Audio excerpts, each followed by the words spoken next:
In this video, I'm going to walk you through how to close a credit spread trade on the TastyTrade platform. And again, this will work on both the application for your desktop as well as the mobile app and the web browser. So when we're looking here, you can see all our trade orders in our positions tab. So regardless of what you're clicked on, you can see the positions tab is right here to show all your open trades.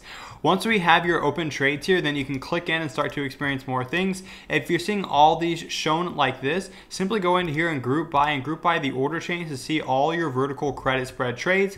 And this is how you can exit what you want to exit.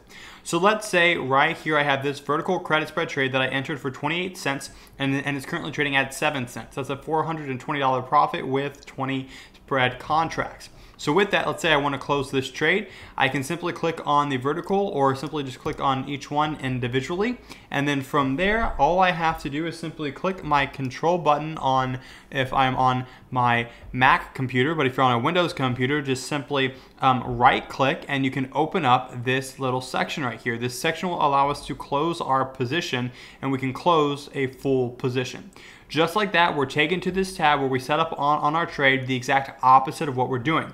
When we are selling a credit spread, or I should say buying back to close our position, we're doing the inverse of what we did when we sold it up front. So what we did was we sold the first strike at the level that we wanted to be at, and then we bought the next one for our protection.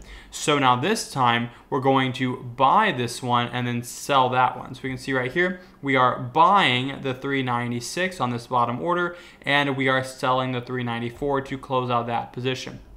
Same way here, you can see our limit price, the limit price that we are looking to set to exit at. We click review and send, and that is how we do it to close out a credit spread trade order. Simply go to the positions tab and manage from there. You can also do it from the trade tab as well by going into the trade tab. You can see here I have a TLT position on. You can see here, right here, I have 2 on. I can simply click into here, and instead of clicking on the bid, I can click on the ask to undo it, and then click on the bid price, the opposite side that it's on this side, to undo this trade order. I'm buying 20 instead of selling, and I can set up a trade just like that as well. Now again, like most brokers, it's easier just to go to your positions tab and click on close this trade. So again, you can just do that and then click on close the trade, and that's exactly how that works. All right, guys, I hope this helps. If you have any questions about closing a trade on TastyTrade and it's time sensitive, please reach out to support, for they are quick. If you have any other questions though, please make sure to comment down below and I'll make sure to get to your questions.